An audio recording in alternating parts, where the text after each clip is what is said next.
Hey, welcome back to our channel, Growing Our Retirement.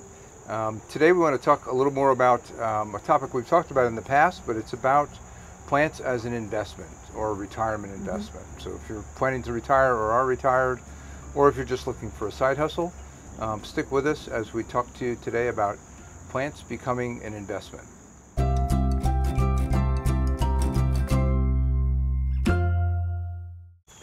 So one of the things that we were really considering in our retirement is where are we going to live. We live in New Jersey. It's kind of expensive in New Jersey. Taxes are high. Everything's high. Right.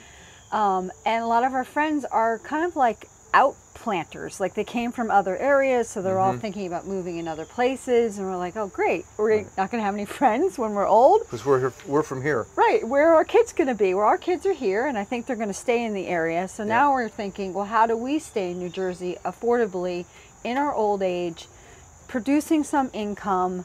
Right. How do we go about making that happen? And we came up with a solution that, you know, if you have 3 to 5 or 6 acres, if you have 6 acres, you can obtain also. So tell me about that. So the advantages of us staying where we are is we don't have to do the whole house fix up, sell, pay real estate commissions, move, and do all of that. We also have worked kind of our whole lives to live where we live, and we love it. Yeah. And we didn't want to move. No, we didn't want to move. No. Right. And as you said, all of our 4 kids are here, our friends are here, our church is here, our community's here. Exactly. And we enjoyed that. That'd be a lot to leave. Right. To pick up and start over again, I think we'd be okay, but why would we want to be far away from everybody? Because they really don't come to visit you. So that's the truth.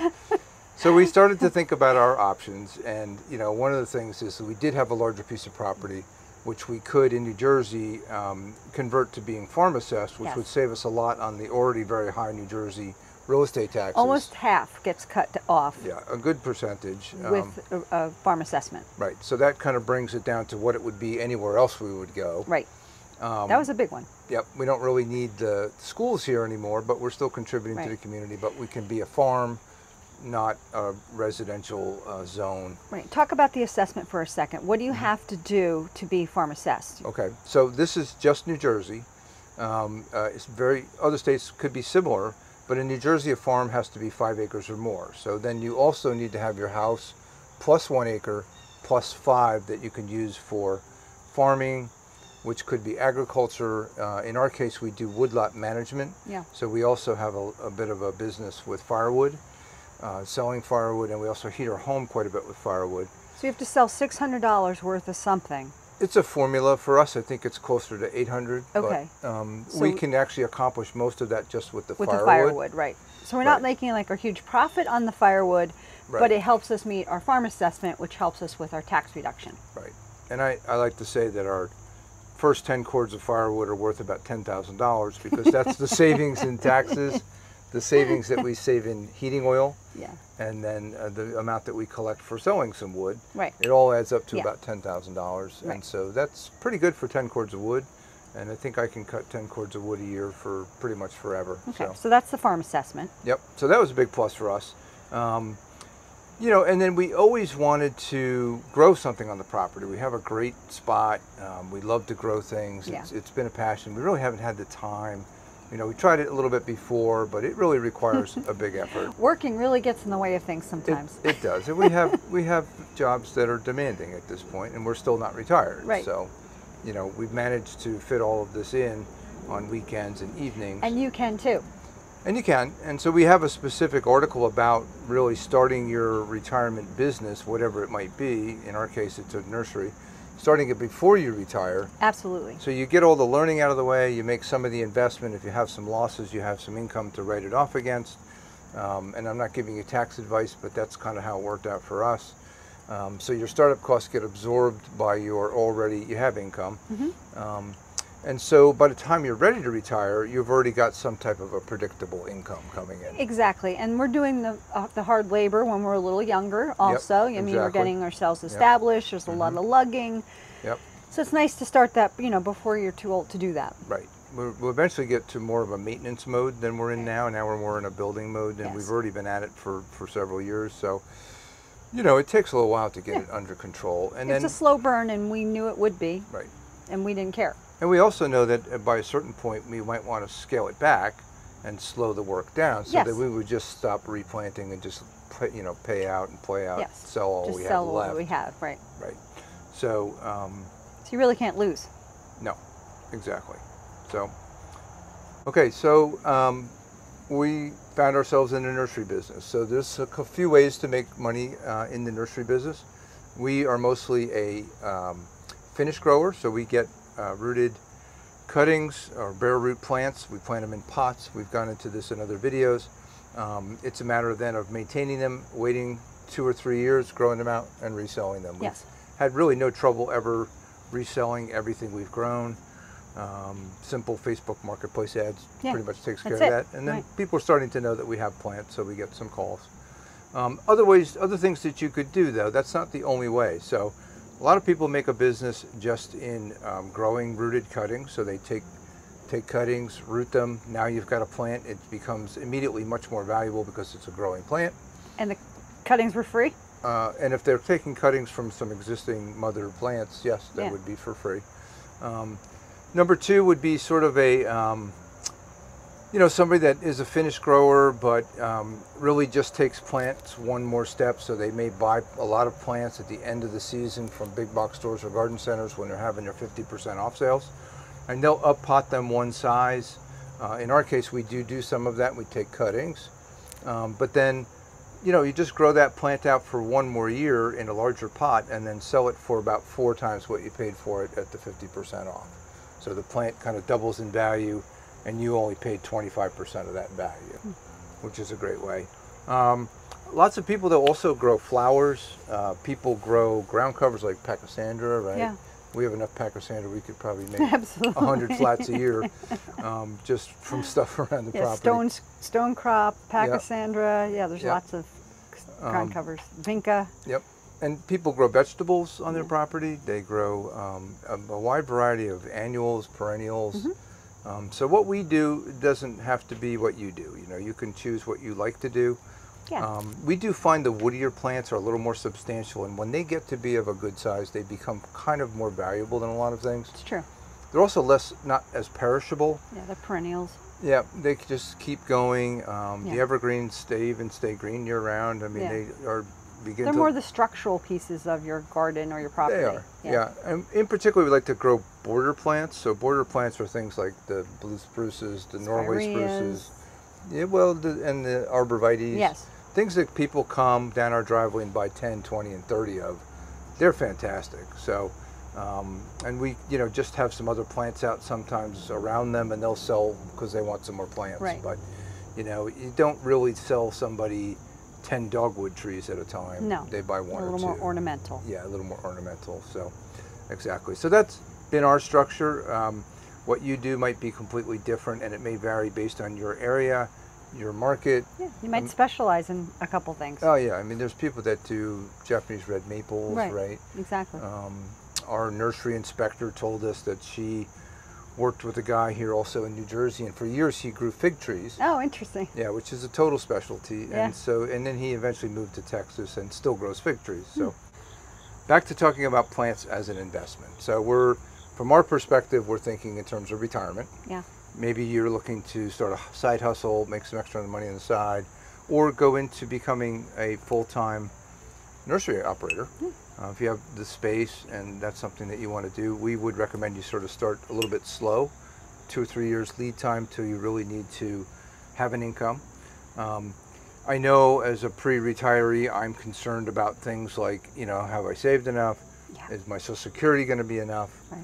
Social Security is a supplement, really, it's not a full income. No, it isn't. So you've got, and then I'm thinking in terms of what am I going to do? I don't really want to stop working. I just maybe don't want to do the high demanding job that I have now. Yeah. But I want to do something, and I want to do something that I enjoy. Yeah. Right? Yeah. And I think we both feel that way. And we like doing it together, yeah. We enjoy doing it together very much.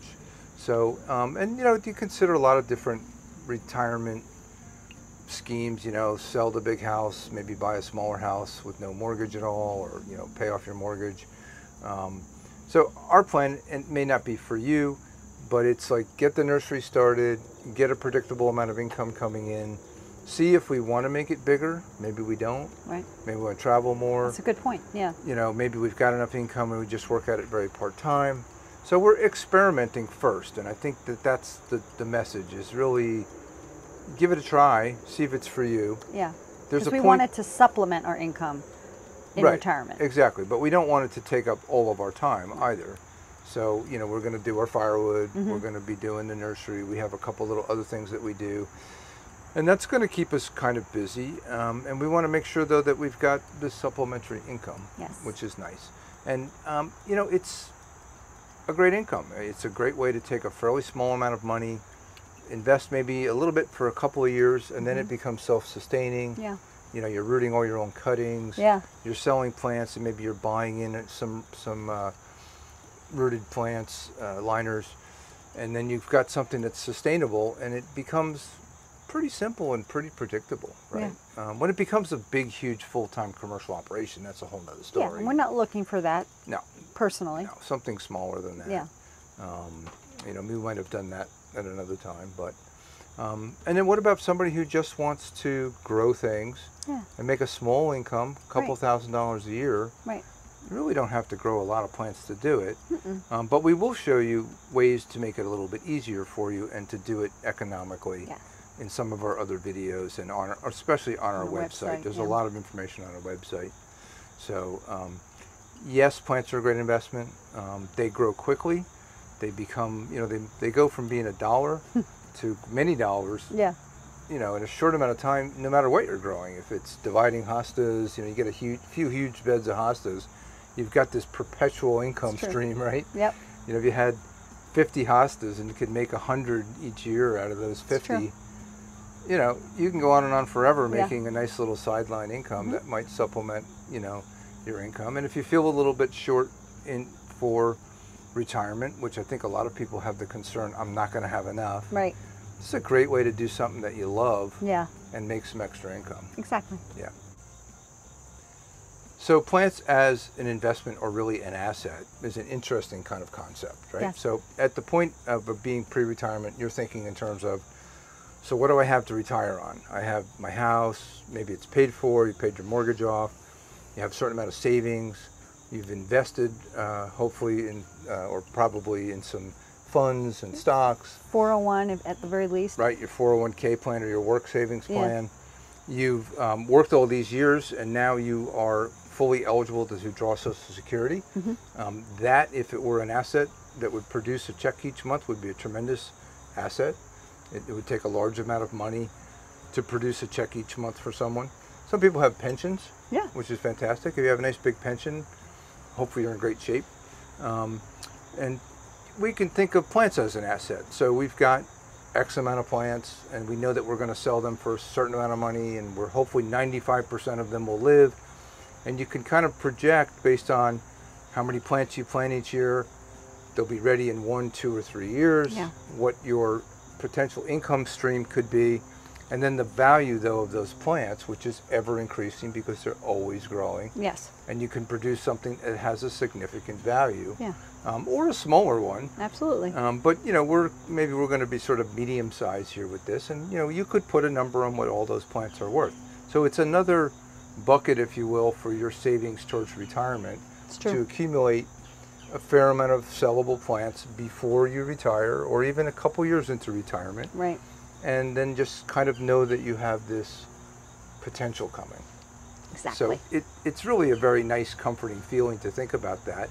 And, you know, we have different savings, so some of it's in the stock market. Well, if the stock market has a really bad year, maybe we sell more plants. Right. Right? And we don't take anything out of the stock market that year. So things like that. It's like another option for you to think in terms of having a few more buckets to pull from. So it really kind of rounds things out for us, and it makes it something that we look forward to doing, that we enjoy doing together, and has a nice financial benefit as well.